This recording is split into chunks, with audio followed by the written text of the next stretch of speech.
Mastin, brother, welcome to the Alchemy Podcast. Thanks for having me, man. I'm super excited. It's my first in-person podcast in a long time, so I'm very excited. Yeah, I think during COVID, and me especially doing a lot of podcasts, we get used to the Zoom. Totally. But I'm probably like you, man. I love the in-person. Yes. I see that in the in-person convo. It's a totally different conversation. Yeah, there's no just like square right here. Yeah. You know, it's like, can you hear me? Yeah. So one thing I just wanted to say off the get-go, one thing I really admire about you is you are like all in, send it when it comes to personal development and spirituality and healing. And I find myself on my own, like, for example, Instagram, I'll be going through friends' Instagrams who don't know you, and they're like reposting your stuff. Oh, no way. That's all awesome. the time. And I wish my friends would do that. yeah, right. Same. And so your like level of influence is like spreading like crazy. And one thing that, you know, at least in my experience, is people who have committed themselves so deeply to a cause usually has come from their own personal struggle. Yes. Right. And so I'm curious, because I don't know this about you. I'm curious, who was Mastin before you kind of broke into this massive level of influence and healing and really committing your life to bettering people's lives? Like, what was your journey? And like, was there a specific moment where you're like, I need to make some changes? I feel like I've had so many of those moments. So I'll give you a little like clue on self-help people or therapy people or spiritual people, like people who are in like kind of this genre. Whatever the name of their book or program is, they struggle with the opposite of that name. So reclaim your nervous system. So it wasn't mine. It was like out there in the world, right? Or like be here now. Probably had a hard time being present, or like the body keeps the score. Like Bessel's like very cognitive in his head. So whatever we are teaching, we struggle with also. And I feel like that's like maybe like an open secret, but like none of us have it figured out. And we're all just kind of making it up as we go along, doing the best that we can. Yeah. So just so we're very clear about that. Like I do not have it figured out. Like I'm still just kind of like strategically making strategic guesses the entire time. And if you look at every scientific paper ever written, at the end of it, it says more research is needed. So nobody knows what they're doing. We're just trying to do it better and better and better. Just so we're really like put disclaimer. For me, there's been multiple choice points in my life. And I have this like metric in my mind, and it came from a specific moment. And the metric is this: there's door A and there's door B. And door A is like the default door, and door B is like the harder door. And it's harder now. But if you are looking back on your deathbed, which choice would you like to have made from this moment? So you're future pacing yourself. And that came from, I had the privilege and the honor to be in the room, in an emergency room or ICU room, with one of my best friend. I was watching his father pass. He had a form of cancer, and it was pretty clear that this is the moment. So it was me and the family, and that's it in this room. And I was just like, what am I watching? Like my consciousness kind of floated out of my body. I think it checked out and dissociated. But then I was like, take this in, Mastin. I think I was in the mid-20s. And I watched this body transition from a being to a shell. And there's this moment, I'd never been that close to death before. We sort of do not talk about or keep ourselves close to death in the West, in the American culture. In other cultures, Indian culture, Balinese culture, other cultures, there's a celebration of it. It's very close. But here it's like very anesthetized and clean and all this stuff and far. So I was just sitting there like, wait a minute, that was a being, now it's a shell. And there was just like deep knowing that one day, Mastin, that's going to be you, like for real, like not like a quote card, not like a book I read, or even a breakthrough in a seminar. It was just a cellular level. Like it was a gift. That moment was a gift. And that's why I got this tattoo on my arm. This too will pass. And then the second tattoo is trust, because my anxiety saw that and said, this too will pass. Well, if it gets worse, I had to put trust. This is actually 2 tattoos. But in that moment, I was like, I'm going to be in this situation one day. So when I'm in this situation, meaning I'm about to cross over or pass, or this life will end for me, how do I want to look at the choices I made? And that was the moment where I really understood that like this life is so finite. And at that point, I think that really was the rocket fuel for so much courage that had to come to do all the things that I'm doing. So I was sort of living life on the sidelines at that point. And because I knew that I won't always be here, I don't really have much to lose, because the thing I'm most afraid of is dying. That's what we're all most afraid of. So why would I not live if I'm afraid of dying? It seems like opposite. And so that's on like a cellular level. So whenever I hit a choice point in my life from that moment forward, I think to myself, okay, I'm kind of defaulting over here, which is like door A, kind of like the easy, natural response. Okay, but like door B, it's like if I'm on my deathbed and I go back to that moment, I put myself in that position where I'm the one passing. I'm like, okay, let's go through door B. And it's always harder and it always works out. It's always terrifying. And I was talking to my friend Tucker Max the other day, and he was reflecting because he read the book, and he also helped me make this book.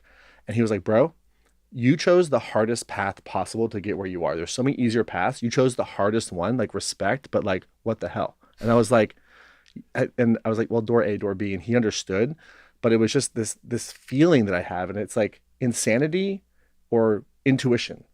I can't tell the difference sometimes, but it's just felt sense of like, if I'm going to not be here one day and I reflect on this moment, how will I wanted to have chosen? And I don't want to be the guy that's like, oh, I wish I would have done this. Right. I don't want to be that guy. Because I understand this life is temporary. So I'm not sure if that's inspiring or morbid, but that was the moment, you know? Yeah. And I think, one thing it can be that morbid in that capacity. And one thing that's clear for me is people who decide to make a change, I think we grossly underestimate how much courage it takes to make a shift. Yes. Right. To make a shift. So what, in your specific life, what were some of those courageous moments where you're like, you know what, I'm stuck in pattern A, door A, it's not working. I have to make this like grueling, courageous, fearful, scary decision to make some changes in my life. So first, let me give you my mindset on courage, and then I'll answer the specific question. So my mindset on courage is that it's rent. And what I mean by that is you pay it daily. So yesterday's courage does not accrue. There's no interest. There's no compounding interest on your courage. Because if we're going to grow, if we're ambitious, then we're always going to be asking ourselves to make a courageous choice. And so if you were courageous today, that's today's rent. But tomorrow, it's a different type of courage. And so I think people, especially people who become successful early on, I saw this a lot in the music business as a manager, people who were successful early on kind of got pigeonholed into a certain thing. And the artists who would transcend were the ones who would always continue to take risks and not like be like, well, I'm going to be pigeonholed in this kind of way. Same thing with musicians, actors, entertainers in general. They have to keep risking into the unknown. And so we can't live based on our past courageous choices. We have to continue to make these choices. So I do this on almost a daily basis, whether it's deciding to start my blog many years ago, The Daily Love, and go, I guess someone might want to read this, I'm not too sure, and then just publishing. Whether it was responding to an email that we got once from Harpo.com, which was Oprah's company, that took courage. That was actually really scary. When she invited me on Super Soul Sunday, I was like, this is a joke. Like that's insane. I'm like in my 20s, like I don't belong here. Yeah. I do not like, it's very like she's made a mistake. She's very smart, but with me, she's definitely made a mistake on this one. Like, what are you thinking? And I almost didn't get on the plane. My friend Gabby Bernstein was in LA with me, and thank God she was there. She kind of helped me get on the plane, but I literally almost didn't get on the plane. So I feel like I'm constantly doing things like this. And it's usually to like the stuff that on the outside seems easy. Like, of course I'd want that. I remember the first time we had like $100,000 a month, like it took courage to like not turn myself into the FBI. I felt illegal or something like that. Like the first time I led a retreat, and even every time I go on stage, there's always courage. There's always a little bit of stage fright. There's always a little bit of something. So if I'm not exercising that muscle, I feel scared, which is weird because I'm also feeling scared if I'm being courageous, but it's a different type of fear. There's a fear that creates positive momentum, and there's a fear that creates stuckness. And the fear that creates stuckness, I try to stay away from. But there's been so many choices along the way where it was like, okay, well, maybe I'll just start coaching people, or that first invoice, to send that first invoice. Or like the first time I made a $25,000 offer, I talked so fast, nobody knew what I was selling, but I had such enthusiasm that they went to the back of the room and half the people bought this retreat. I was just like, okay, interesting. Like, that's fascinating. And we'd already delivered so much value ahead of time. So I feel like especially as entrepreneurs, we're like gladiators, and like the longer we play, the more likely we are to die. So we have to like keep it going. Yeah, it seems like you were really battling, something as a coach as well. Conversations I have all the time is this imposter syndrome. Yes. Right. And you said something I want to just distinguish a little bit. You said we can deal with kind of imposter syndrome from fear, or it could be kind of from this growth phase. How do you kind of distinguish the difference between those two fears, right? Yeah. What specifically with imposter syndrome, you got to have a real conversation with yourself. Like, let's pretend for a second, like, so I'm a coach, right? I have no degrees. I have no licenses, right? So if I'm like, I'm a therapist, and then I'm like, no, I have imposter syndrome. Well, no, you're not enough to be a therapist. Right. So like, let's check yourself. The other thing about imposter syndrome is some people will be like, well, I'm not enough to make this business get to 6 or 7 figures. It's like, well, that's true because nobody does it by themselves. Right. So there's a truth in imposter syndrome sometimes that you want to inspect, meaning you might be outside your depth or scope, or you might be trying to lone wolf something, in which case you literally are not enough, meaning your efforts aren't enough, not your like value, right? But like you're not enough to get to 7 figures by yourself. I've never met someone who's done that. Like they've had at least a VA, right? Like not by themselves. So when it comes to a different type of imposter syndrome, which is like maybe you've gone through life and experienced challenges, or you have education or whatever, and you're still feeling you're not enough, that focus is a little bit different because now you're focused on performance, you're focused on what other people will think, and it's the wrong focus because now the focus is on you. But like on this podcast, I'm not thinking about myself. I'm thinking about how I can help you and how I can serve people listening. When I'm speaking from stage or helping people in any way, I have an external focus. I kind of forget myself in a lot of ways. And that's so helpful because I'm really thinking about the people that I'm serving. And I think that when you have imposter syndrome and it's not the I'm doing it by myself type where that's valid, or I'm outside my scope, which is valid. But if you have imposter syndrome where it's just thinking about yourself, you're focused on the wrong thing, which is yourself. And you want to try the best you can to focus on other people and serving them and have a balance so that you're not selflessly giving and running out of steam all the time. But certainly in those moments of courage to realize this is not about you. This is about something larger than you. Wow. Yeah, it seems like making that shift from like focusing on the internal about yourself versus the external. Yes. And it seems like that fear or that imposter syndrome, regardless of where you're at in life, isn't going to go away. Well, it's developmental. I mean, it comes from our history, right? So like when we're children, our self-worth comes from how responsive our parents were. And there's research, Beatrice Beebe at a Columbia University does these like research on like these like 1/100th of a second moments of like facial expression between like a mom and a kid, like infant, like these moments. How attuned the face of the mother is will either regulate or dysregulate the child. And the first 3 months, if there's attunement, you're basically set up for life. If there's misattunement, now we're going to start to see other problems potentially start to emerge. And then within the first year, you're kind of on a trajectory. Now you can change that, but there's sort of a developmental trajectory.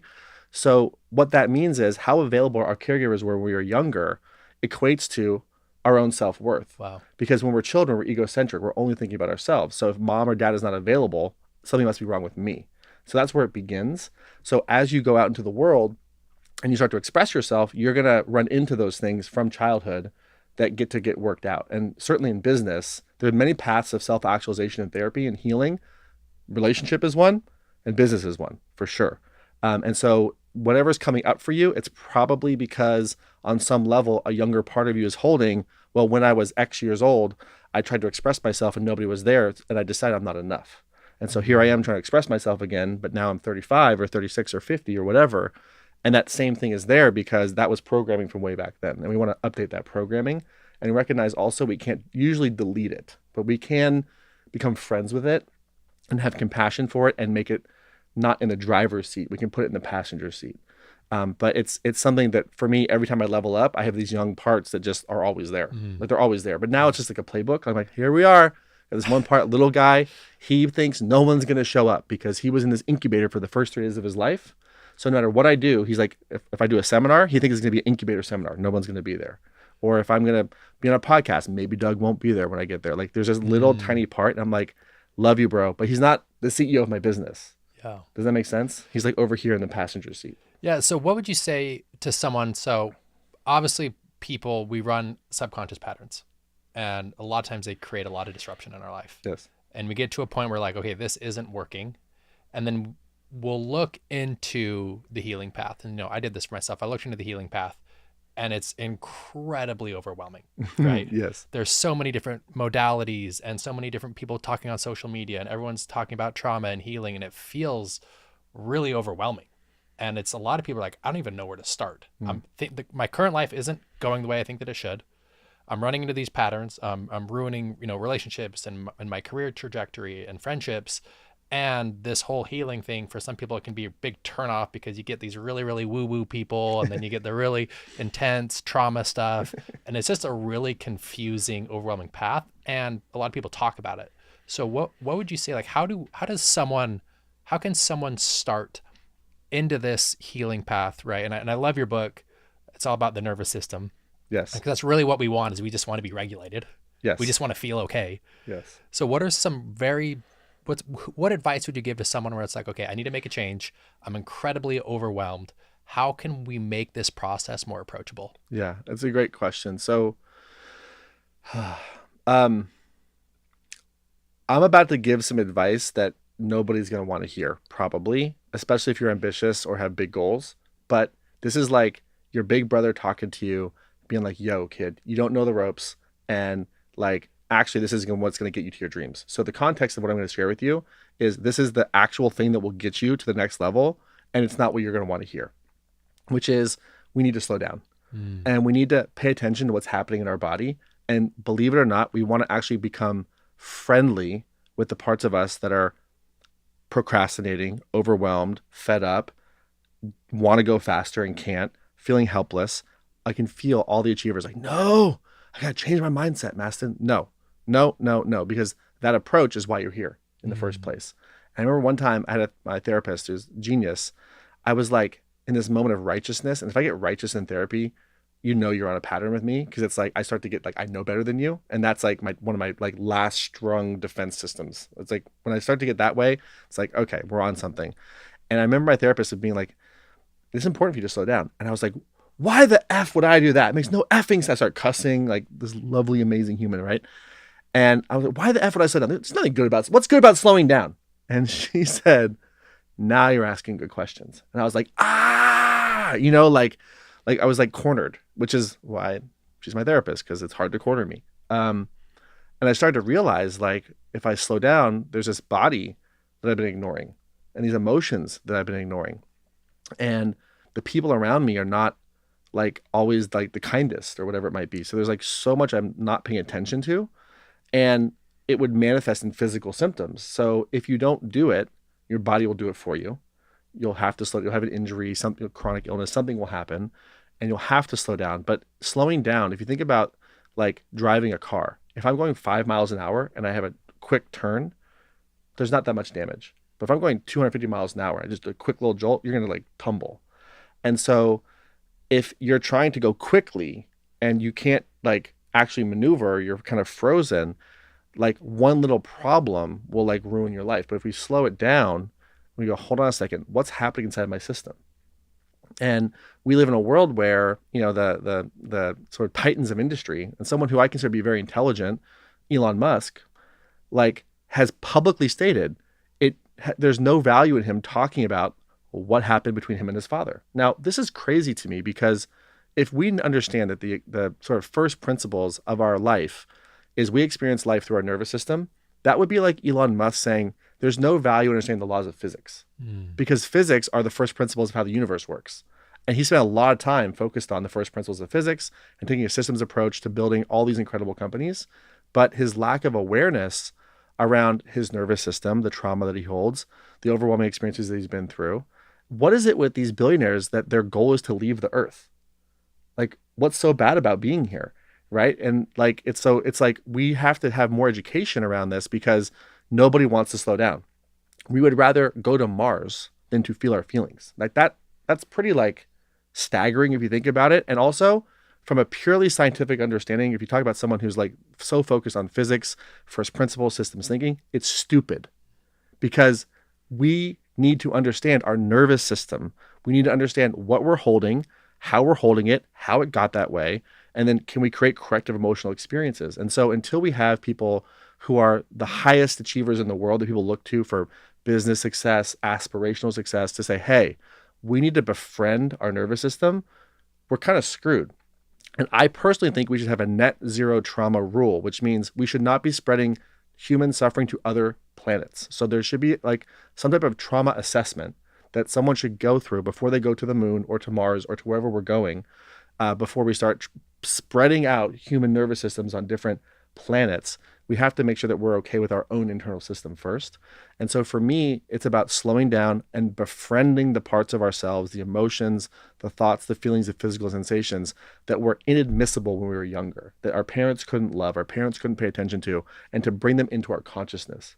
John Bowlby, who's the founder of attachment theory, has a quote, which I'll paraphrase. He says, "That which cannot be expressed to the mother cannot be expressed to the self." That could be your caregiver, it could be your father, it could be your grandfather, whoever your caregiver was.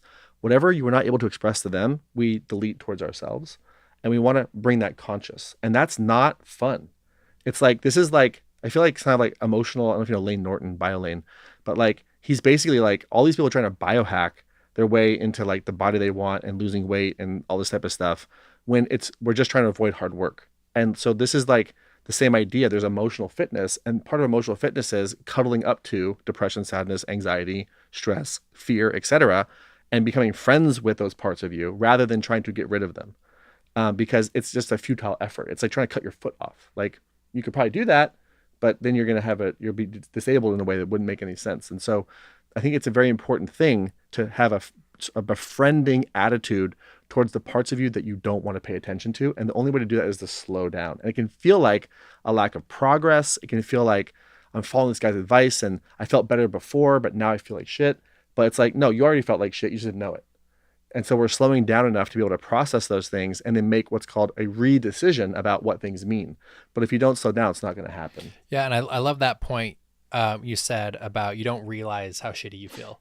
And I remember when I first took my healing seriously and had some massive breakthroughs and moved through some really big patterns, I had such an aha moment of like, oh my gosh, I was so used to feeling anxious that I just thought that was how life was. Yes. And I wasn't even aware of how wrapped up I was. And it reminds me too, I remember, I'll never forget, it was 2017 and I was finally like gonna take healing seriously. And I remember I sat down with my first coach. Her name's Kristen Ulmer. She wrote The Art of Fear. I don't know if you know Kristen. And she goes, tell me about your childhood trauma. And I'm like, trauma? I didn't have any trauma. Yeah. Right? Because a common misconception a lot of people have is, when we hear trauma, you think of something incredibly intense. Yes. Right? My uncle took me into the closet and molested me when I was a little kid, or there was a serious car accident. I severed, a limb. And so a lot of people, at least I did, would discredit trauma because it didn't have this massively, intense experience. And so I'm curious, how do you define, because trauma is what's dysregulating our nervous system. Yes. Right? At the end of the day. Yes. Yeah. Right. Some trauma experience. So I'm curious, how do you define trauma that creates dysregulation? Yeah. It's a great question. So a little bit of context. Okay. So this is such a new conversation. At the end of World War II, the government stance on soldiers who are coming back from World War II, which is like the bloodiest thing we've seen in terms of like hand-to-hand combat ever. Like, we've never seen anything like it since. There's been lots of war since, lots of war before. We never saw Normandy Beach before. We never saw the Battle of the Bulge before. Like, these things are like super, like what happened in World War II globally was intense for everybody. And like one of the main generals in the US military, General Patton, would like blame soldiers for not being strong enough. The term was shell shocked, and there was a shame carried around with like, I'm shell shocked. Like I must not be strong enough. And then into Korean War and into the Vietnam War, we start to realize that there's this like thing called PTSD. Basically, it starts to emerge in the data and the research. And then that gets codified in the 80s, 90s, and recently. And so now we understand like that war has a certain impact on people.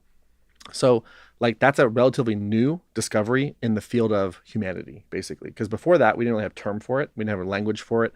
And now we have words like trauma, like the original word trauma in Greek means wound. But like, what does that exactly mean? Because if I'm training and I want to get stronger, I have to create micro trauma. That's what working out is. You create micro traumas in your body to heal. But there are these big sort of like ruptures that can kind of happen. And the big is not how they look or how other people experience it. The big is in your system. So there's this idea of big T, little t trauma, which I don't believe in. everybody has big T trauma in experience. Whether the outside seems more or less dramatic, the felt sense is intense for the person.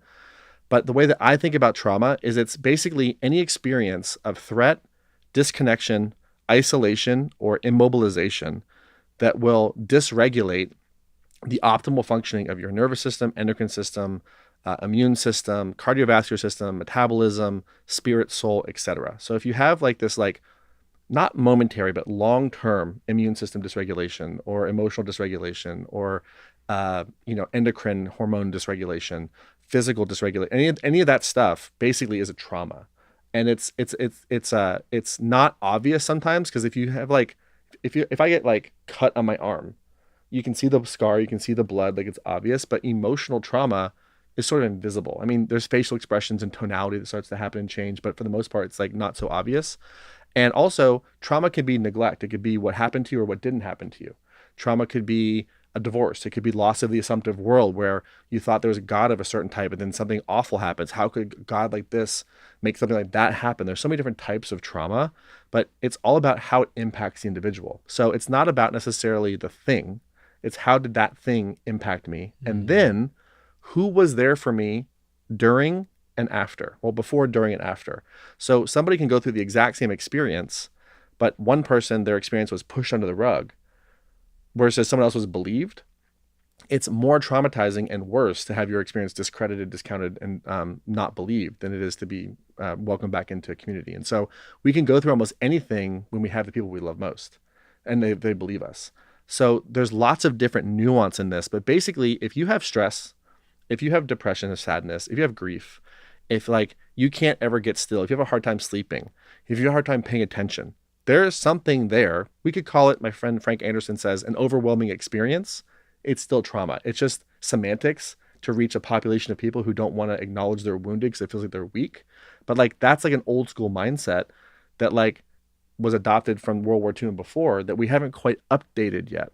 Like it's actually, it makes you a stronger person to acknowledge when you're hurt. It makes you more trustworthy in relationship to acknowledge that. So, but it's still a relatively new term, and it kind of gets thrown around. But it's really about the long-term impact in your system, and it can manifest in so many different ways. So there isn't just like one type of trauma. And the other problem is, if you look at the different definitions, no matter where you go to DSM-5, you can go to the IDC, you can go to IDC-11, you can go to Bessel van der Kolk, Gabor Mate, Bruce Perry, SAMHSA, go down, Peter Levine, go down the list, they're gonna have a different definition, right? If you go to Oxford English Dictionary or Webster's Dictionary, different definition. So we don't even really have a term that's defined yet. If you go to the DSM, where a lot of these diagnoses come from, trauma isn't even a diagnosis. There's just post-traumatic stress disorder with this very random definition of trauma. So like we still haven't quite mutually agreed upon what does this word even mean, and we're all using it so much also.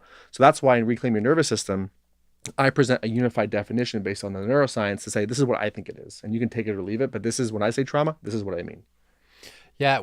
I mean, very, very beautifully said there, brother. And one thing, especially when I work with a lot of men who are kind of new into the healing space on my coaching business. And the way I've defined it is, there's more to it, but in a simple way to kind of really bring it down is trauma is any experience you've had in your life where due to the impact of that experience, you now believed you are less than, I don't belong. There was a disconnection from as simple as being a simple tease when you were in second grade on the elementary school playground. But any moment that it created a story that I'm not enough. Yes. I don't belong. I don't fit in. Therefore, my behavior or my mindset or my internal experience is now changed, or I've withdrawn from the situation. And that's an important distinction, because you could have a moment where that story is created, but if it gets repaired, then it's not really a trauma. Right. It's more like a rupture, right? It's the things that go unrepaired long-term that our nervous system trait become a state over time, where it becomes a new baseline. So that's the thing, is that it has long-term effects. And the thing is, we don't even have a full brain developed until we're 25. So we don't even know all this stuff's happening when we're younger. So it's like the first 25 years is kind of like anyone's guess. And then at 25, usually 25 to 30, around 30, people are like, maybe it wasn't like how I thought it was. maybe why is this relationship thing not working out, or this business thing quite work out, or I got the money but I'm not happy, or whatever it is. And then we start to do more introspection, and we start to look at the first 25 years and go, oh my God, that wasn't what I thought it was. And I think that that's normal because we have the anatomy to be able to do that. But I think it's important to understand that we have experiences that are left unrepaired. And we just, to your point earlier, think it becomes normal. But we can repair them, usually through safe relationships. But yeah, I think the important distinction is you can have an acute moment, but that's like going to make you stronger. If it's unrepaired, it's not going to make you stronger. Yeah. It's gonna cause you to have a lot more pain than you need. Yeah, and switching extremes now, right? So, it's hard to get on the healing train, right, for a lot of people because there's a lot of misconception, or it feels daunting. And then eventually, a lot of people, as we talked about, will have the courage to finally get on the train.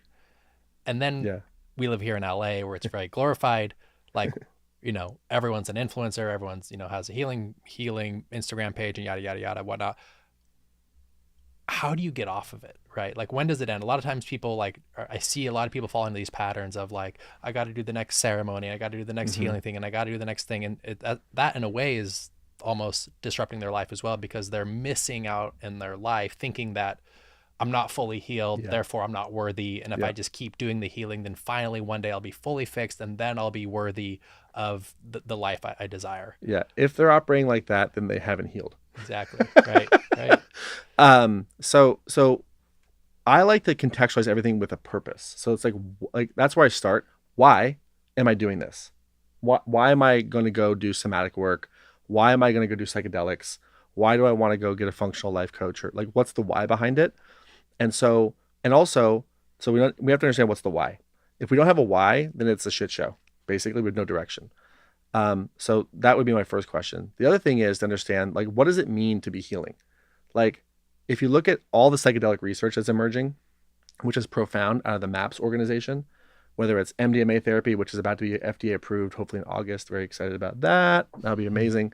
Ketamine therapy that is approved, ayahuasca, psilocybin, all the different things that are emerging. There's also these distinctions being made with these different psychedelics in terms of what they do. They're very different. But if you look at the actual, like what MAPS is doing, here's what they say. What is creating change is the therapeutic alliance, meaning the relationship between the therapist and the client. That's the agent of change. This thing, MDMA, accelerates the efficacy, or if something works, it makes the therapeutic relationship work better. It makes this dyadic between two people situation improve its outcomes. But what it's not saying is MDMA is this magic bullet. We're not saying that. We're not saying that ketamine is a magic bullet. We're not saying that ayahuasca is a magic bullet. So if you're thinking that, oh, I'm going to go to Peru and be with a shaman and do ayahuasca, well, that's a beautiful thing to think. But if you think that that is the work, you're missing the point. The whole point of, if you look at the MAPS protocols on MDMA, for example, there's like a whole bunch of like prep to get you ready.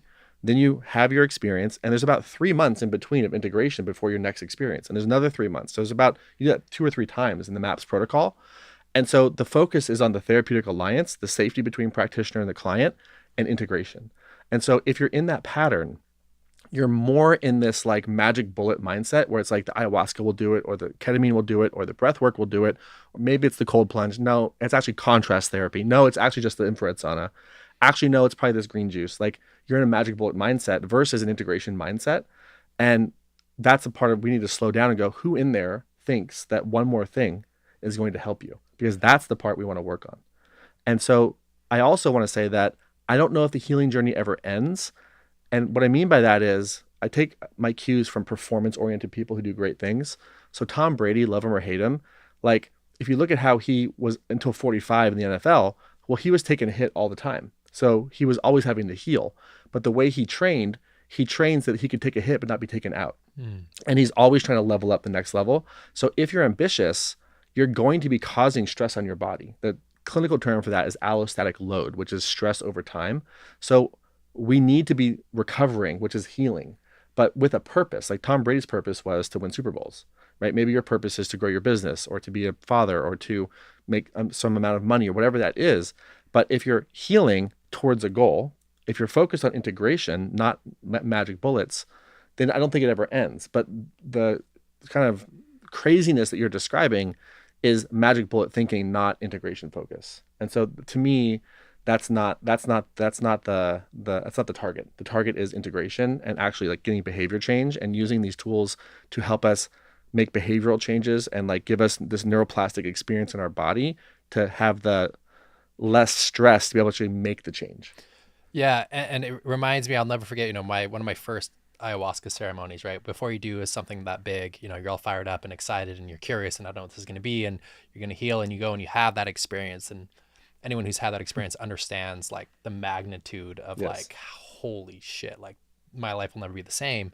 And then by the third night, I remember the facilitator was like, all right, everyone, thanks for coming.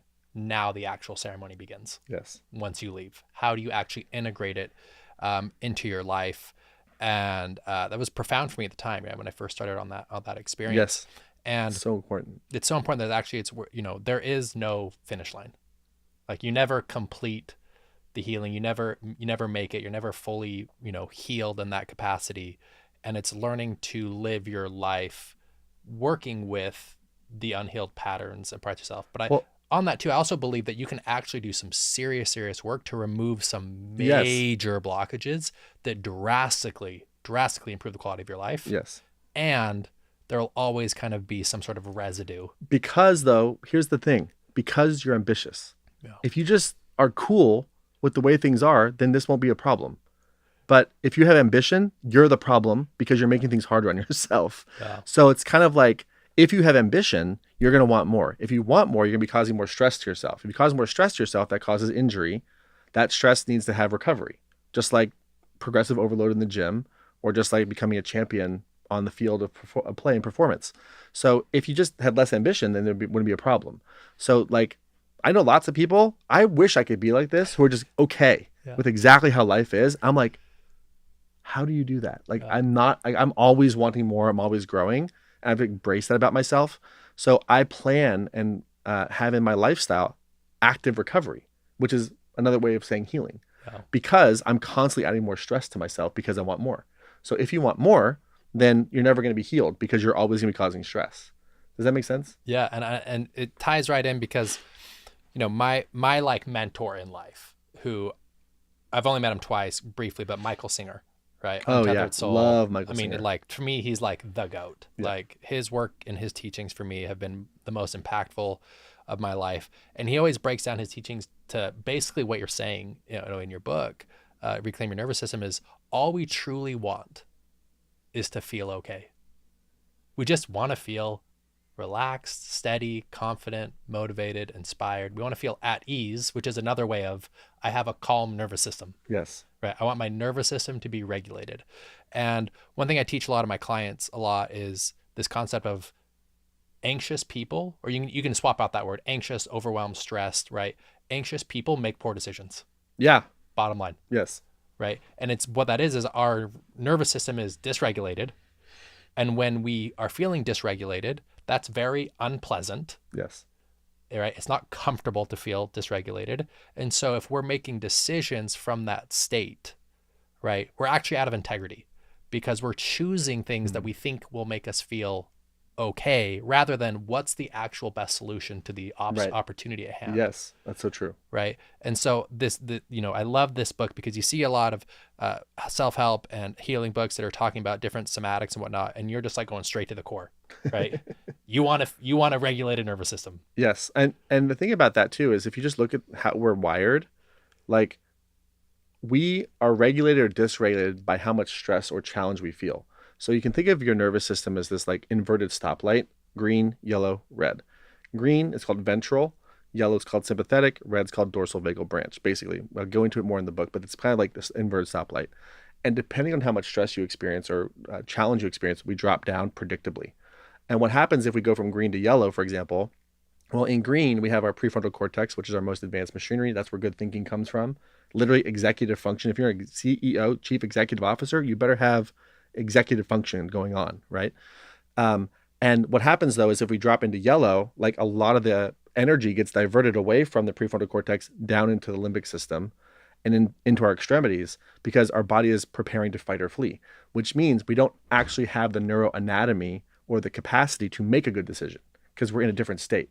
And if there's too much challenge, we drop down into that dorsal vagal branch, which is immobilization. So like it literally diverts resources. Our nervous system diverts resources based on how much stress we're experiencing. And so we don't actually have our neuroanatomy available to make a good decision either, because we're too busy reflexing and responding. It reminds me of that quote from Naval Ravikant. He says, "Imagine how effective you would be if you didn't feel so stressed all the time." Totally. Right. Yeah. And so what are some tips, right? I know you dive into the book, but what are maybe some tools or some techniques of, because a lot of times we are in a high stress situation and we get triggered, right? And like we have to make a quick decision. Yes. And we're feeling stressed out, we're feeling panic, feeling overwhelmed, and we don't have a lot of time to like go take a break and go meditate and go regulate. What are some tools or some techniques or insights that people can use to self-regulate kind of on the spot? Sure. So again, I'm going to reference Tom Brady again. Yeah. So let's pretend that question is a slightly different question. Let's pretend that you're trying to win a Super Bowl, and let's pretend that you're like the star quarterback, and you just ask the star quarterback, what are tips or tools you have for not being tackled? And the answer is like, well, I'll probably get tackled. Yeah. Right? At least once, right? Yeah. Or sacked many times, right? So what does Tom Brady do? Well, he actually prepares his body ahead of time to be able to be tackled or take a hit or to get sacked and not be injured. So what is he doing? He's hydrating. He's doing all this crazy, amazing pliability work where he'll literally apply, he calls it positive trauma to the body, where he'll be in a position of movement and they'll put positive trauma on the body, meaning like they'll work out a trigger point, but in motion, which is how he'll be on the field. So that when he's hit in motion, the body's used to taking a hit so it doesn't break. And so what does that mean? Well, most of us have predictable patterns that we get that stress us out. You can rehearse ahead of time, experiencing a trigger and making a different choice, which makes sense to me. So it's almost like a similar thing where it's like, okay, there's these 5 ways I get triggered. When somebody has this facial expression, it says this to me, this happens. Every time I try to express myself on Instagram or whatever, this happens. So you can literally rehearse before you're triggered. Okay, I feel myself being triggered. I want to go live on Instagram. I want to post this thing, but I feel this part doesn't want to do that. And then I'm going to experience it and I'm going to make a new decision. And I actually can do it ahead of time so that when I actually get into the moment, I already have practiced taking a hit without being taken out. It's a very similar approach. And it's at some point we become so predictable with how we defend ourselves or how these defenses that come up. So if you can rehearse ahead of time being triggered, but making a different choice, that the concept is called implementation intention, basically, where you say, if this happens, then I will do this behavior. It comes out of the work of BJ Fogg. And I think Atomic Habits picked that up also, James Clear's work. But that's all comes from BJ Fogg. If I can rehearse it ahead of time, then when it happens, I'll be ready versus I'm just triggered, because triggers are these reflexes that just happen without your decision. So like they're going to happen. You're not going to ever not be triggered. If something means something a lot to you, or you love something, or you're going for something, you're going to be triggered. Tom Brady was tackled and sacked many times on the way to the Super Bowl. So if you know that's going to happen, then be intelligent about it and plan ahead so that when you get triggered, you can actually rehearse making a different choice before it happens. So that you don't just let this like unconscious reflex that's based on the past run your life, which is not the same as I'm not triggered. I'm fine. That's not what I'm talking about. Right. It's like, no, I've been here before. Yeah. And the awareness of realizing what your unhealthy patterns are, right? Yes. So that you can prep for the situations when that trigger is going to come up, and understanding that pattern that's gonna come, and then making that conscious decision before you're in the experience of the pattern of this is how I'm going to respond. It's no different than sports. Yeah. It's no different than understanding that there's a certain type of defensive play or offensive play. Or if you're on a basketball team, you're going to run a certain pattern of offense or defense. Like it's no different. It's just we're on the field of performance is our nervous system versus like the basketball court or the football field or the baseball stadium. And so like it's the same idea though. Like there's no athlete who doesn't rehearse. There's no athlete who doesn't practice, right? There's no athlete who doesn't just put in the hours to get the outcome that they want.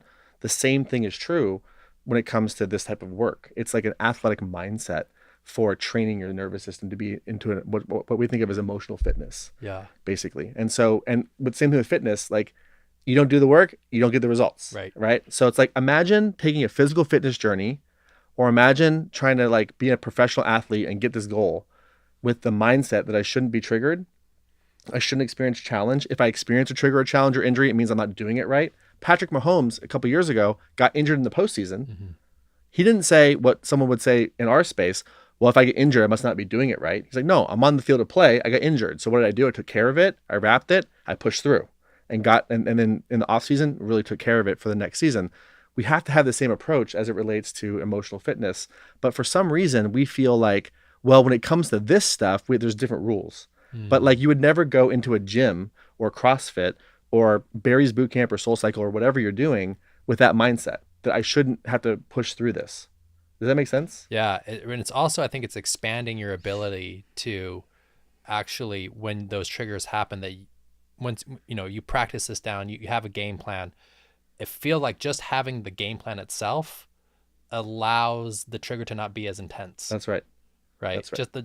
Just the act of creating a game plan itself, big time, will minimize the intensity of the experience when it does trigger. Yeah. I mean, let's do physical fitness. Let's say you're going to go to the gym, it's chest day, and you want to go do a PR, personal record, right? Well, you're probably going to show up fueled. You're not going to show up with out of gas. Yeah. You'll probably have someone there with you, because if you're going to do a PR, you might not get it up all the way up, right? Whether it's bench press or whatever. So you're going to have someone there spotting you too. The combination of having a plan and having a person that you can share these things with is super important. Like a safe person where you can have a shared context is super important too. But literally, if you just take your training mindset for like the gym, CrossFit, like whatever your thing is, and you adopt it for your emotions, it's the same exact approach, just with these things called emotions, which aren't six-pack abs or muscles, but they guide everything in your life, Yeah. Yeah. And, switching gears a little bit, one thing I deeply admire about you is your focus and intentionality in your research, right? You've studied some of the brightest minds and most important minds in this topic of healing and trauma and whatnot. And the era we live in, the Instagram world, and everyone's posting about it, and it's kind of this hot topic. I'm actually curious from your perspective, what is actually some bad advice you see so much getting posted where you're watching, an Instagram reel and you're like, what in the hell is this person talking about? This is terrible advice. God, there's so much of it. A lot of, especially in the realm of relationships, like Instagram and TikTok is not where you should be going for relationship advice. When it's like, they're like, here's 10 green flags or 10 red flags or this or that. I'm just like, this is like, I cannot believe people are making relationship choices based on this fucking carousel. This is bullshit, Yeah. And I think a lot of times what we see, or what I see on Instagram or TikTok is like, example, if they're not all in, then you should be all out. Like these like kind of like black and white statements. Or this idea that like nervous system regulation means you're going to always be calm. No, nervous system regulation means that you can dysregulate and come back. It means you can experience your full spectrum of emotions and not be taken out by them. Relationships are so complex. There's no such thing as black and white in relationships. And like there's so much bad relationship advice on Instagram and TikTok, and the majority of it is like designed to seem like it's being helpful, but it creates more black and white thinking. And it's also this idea that like I have to love myself enough before I get into a relationship. That's not a thing either. Like if you have relationship trauma, that's getting healed in relationship. But I felt better when I was single. Yeah, because you weren't being triggered. But you're going to be triggered in your next relationship again. So it's like it gets healed in relationship too. So it's like there's so much this idea that everything has to be so either simple, or that everything is because of trauma, or that like if there's this black and white relationship advice out there. And there's also this idea that I think this term narcissism is being thrown around way too much. Yeah. And like there's I can't remember her name is. Dr. Ramani wrote a book called It's Not You. And what I like about that book is it's giving people who have experienced abuse words and language to define their experience. However, in the book, she calls for the label of narcissistic personality disorder, which is a diagnosis, to be removed from the DSM, which I think is a bad idea. And she kind of makes up her own definition of what narcissism means. And then we're throwing around this label. And then she'll say, well, you know what? Like narcissism is a personality spectrum. It's like, well, no, narcissism is a personality disorder, not a spectrum. And there's spectrum of all, I mean, everything's a spectrum on some level. But what happens now is, like, am I for people who are in an abusive situation having a label for their situation? Yes. Do I think abuse is good? No. But this like flippant use of the term narcissist, it's like, it's toxic because you have to understand that if you're in a toxic dynamic, you're contributing to it. And this other term, gaslighting, like, what does gaslighting mean? Gaslighting is intentionally abusing somebody to make them not believe their reality is their reality. And what do? We disagree with somebody. You're gaslighting me. Oh, you don't want to respect my boundary. You're a narcissist. It's like, well, you changed the rules of the relationship. What do you mean? Like, we didn't even talk about this. How am I a narcissist? So it's like, and it takes away from people who are truly narcissistic and have narcissistic personality disorder. Just like if someone were to experience like sexual abuse, but someone else didn't. If someone didn't experience sexual abuse, but they said they were raped, that discredits every other rape survivor, right? So just flippantly throwing around this term narcissism discredits people who are actually experiencing narcissistic abuse, and it becomes this like phrase where, like, I was literally in a hair salon in Beverly Hills, like, oh my God, he's such a narcissist, he's gaslighting me, and I'm like, I think they're arguing. Like, I don't, you know what I mean? Yeah. And it's like, it deflects responsibility. Correct. Right. Which is different than that person actually has this mental illness that's diagnosable by a psychiatrist or psychologist or therapist from a diagnostic criteria.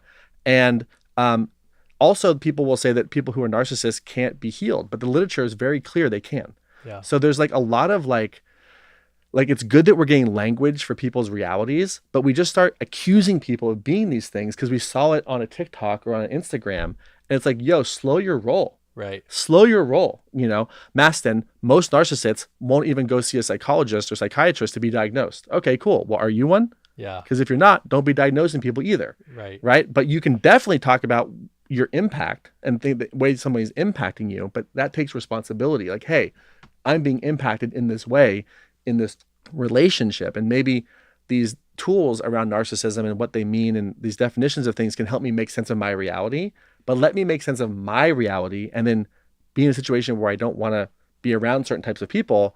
But let's not accuse people that disagree with us or who see things differently to be gaslighting or that there's gaslighting narcissists.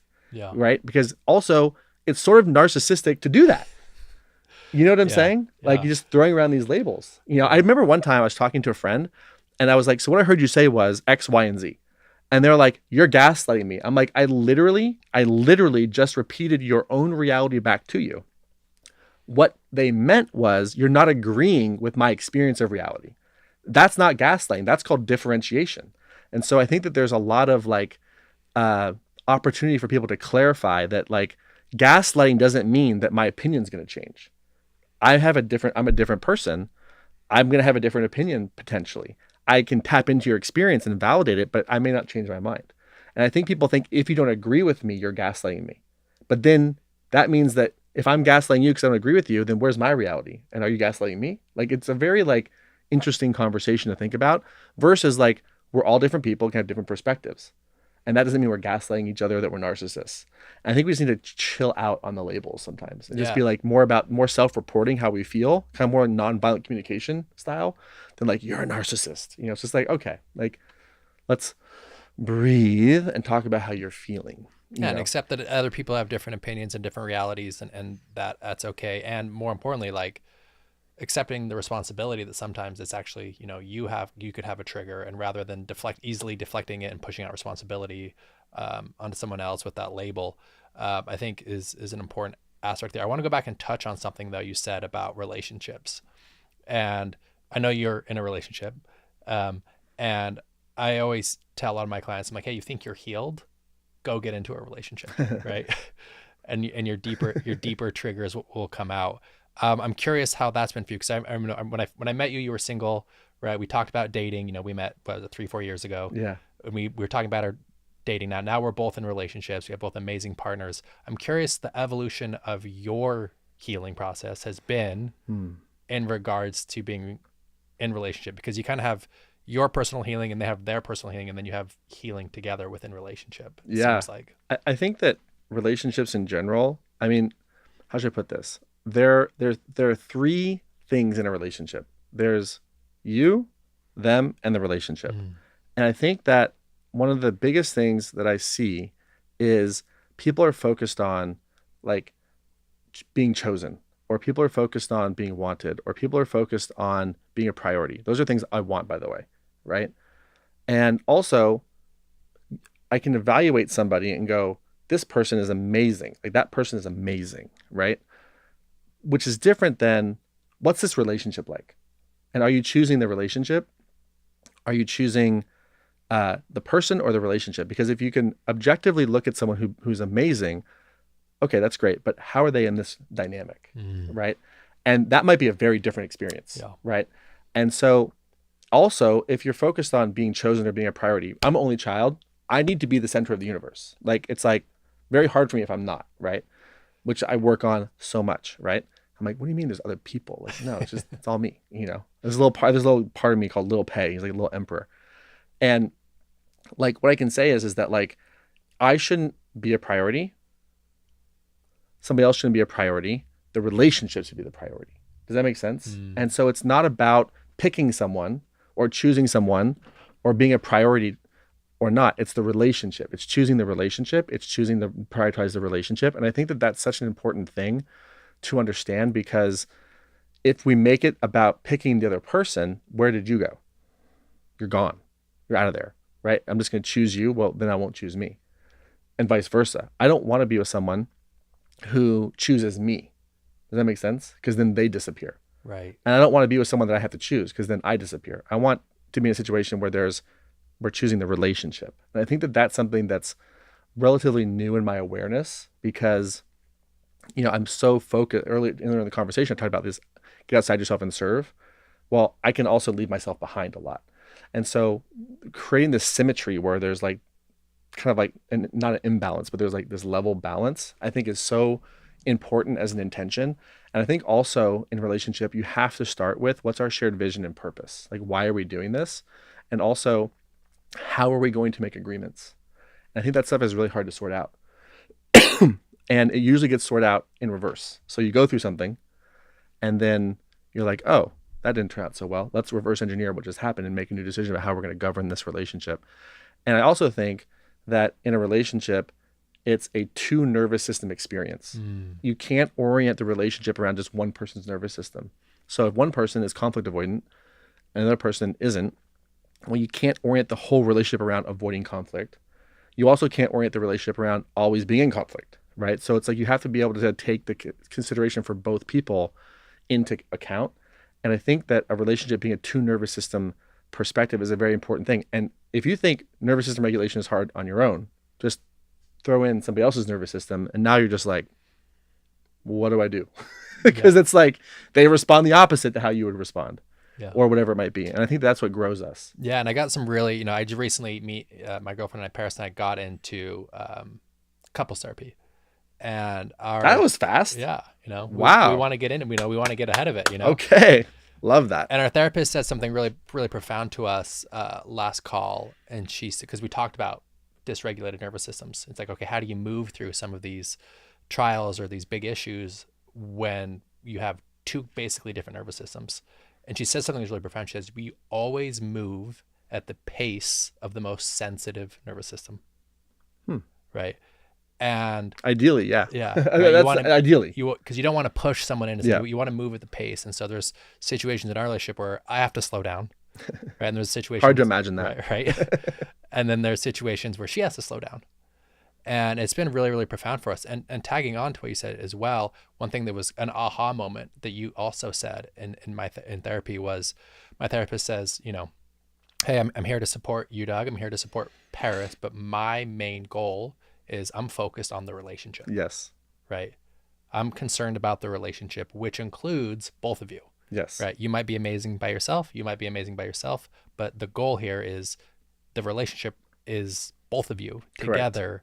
But it's kind of like, how do you blend your two nervous systems and ideas and concepts? And so you mentioned, you know, you said you have agreements with your partner. Yes. Right. Ideally. Yes. Ideally, right. Agreements and goals and whatnot. What would be an example of like what an agreement would look like to best serve, you know, a relationship? Well, so how should I put this? I have no judgments around what people choose in their relationships. Like you could be in a monogamous relationship, you could be in ethical non-monogamy, like whatever your thing is, like that's for the individuals to decide. However, you get to make the relationship the way you want it, not based on what you used to have. And so usually when we think about agreements, there's going to be different types of agreements, but you just think about how the relationship is going to be governed, right? So what are the major relationship decisions that you're going to be making together? So for example, you could decide, first of all, what's your shared purpose? Like, why are we in a relationship in the first place, right? So if you don't have that figured out, like, hopefully it's more than just like procreation, right? Or like novelty. There's like some larger purpose. So having that, and then what are we creating here? Like, what are we going towards? I think then if you have those two things, then you can start to figure out, okay, so when we hit certain roadblocks, for example, like I'm an only child, right? So I'm highly sensitive to being jealous, right? So it's like, how do we navigate third parties? And how does that work? There can be different agreements there. Or it could be like, how do we handle money together? There could be agreements there. And usually you go through something, people get triggered, and then you reflect, and then you come up with an agreement. So you're not going to like hyper vigilantly create agreements ahead of time. Oh, we got all these agreements figured out ahead of time. No, and agreements should not be made to be punitive either. They should be for the mutual benefit of both people. And in an agreement, both parties should be able to explain why it's good for them and why it's good for the other person. If you can't explain why it's good for you, it's a non-starter. And if you can't explain why it's good for the other person, it's a non-starter. So the agreements have to be both self-serving and serving the other person. And the reason why is because when the shit hits the fan, which it always does, if your agreements are not self-serving, you'll default right out of them also. It goes back to this whole football analogy, really. It seems like you're just watching film, right? Yeah. You go in the film room, right? You're recapping the game. You're like, oh, look at this. This happened. Quarterback got sacked. Was there a mistake made, in the strategy? Now, how do we take that in, reassess, and then moving forward, can we have an agreement? Exactly. Right. Here's one that's probably universal. Let's agree to never put the relationship on the line when we're arguing. Like that's like a non-starter for most people. It sends such signals of danger that at that point you're just kind of like, what are you doing? It just makes everything else, like, you're not going to accomplish anything in that context. So that would be really nice. Now you could say like, I really feel like telling you that it's over, which is so different than saying it's over. Right. You know what I mean? So like, because it's also kind of like blackmail in a way, if you're always putting the relationship on the line to get what you want. Like, like I have hypersensitivity to abandonment. So if you threaten the relationship, I'm just like I just go like straight dissociation. Okay, whatever you want, like, and so like, that's something that's very important to me, is like to not put that. But I think that's for most people. Like, you don't want to go, that's like the jugular, basically. That would probably be a good thing for anyone who's in a relationship to take on. Yeah. And I can see how, one thing I appreciate about my current partner, we've had a disagreement recently. First thing she said is, hey, you're good. I'm not going anywhere. Everything's good here. I'm not leaving. And this really pissed me off. Yes. Yada, yada, yada, and yada, yada, yada. Love that. Great sequence. Yeah. So leading up to it. And what was nice about it is that it allowed me to stay in the conversation. Yes. Because I have a similar pattern where it's like, hey, if you threaten the relationship, I'm going to disassociate. Yeah. And I'm not going to be engaged. It's going to be like, whoa, I'm losing grip of reality. What's going on? Yes. And I then miss the context and the opportunity to learn and grow and expand. That's right. Right. Big really time. Beautiful, man. Mastin, you're amazing. Oh, right? You're amazing. Thank you, brother. I'll take it in, but you're also amazing. I'm so glad we met all those years ago. Yeah, me too. Where can people find your book? I mean, I love this. Again, Reclaiming Your Nervous System. I think this is like, you're going straight to the heart of the matter, right? Yes. You want to feel regulated. That's right. Yeah. Right? Well, so Mastin Kipp, Mastin Kipp, Kipp on Instagram, TikTok, Facebook, like all the places, mastinkipp.com. And then the book itself can be anywhere books are bought. I recommend Barnes & Noble or Amazon, probably the best bets, but also independent bookstores and stuff like that. But wherever books are sold, you can get it. So that's where it is. Everyone go give Mastin a follow.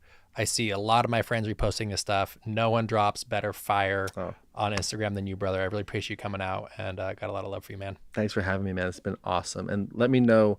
Let me send me some of those so I can send those to my friends and tell them how to be too. I'll send because they don't share anything. I'll send them right over, brother. Appreciate you, man. Love you, man. Cool.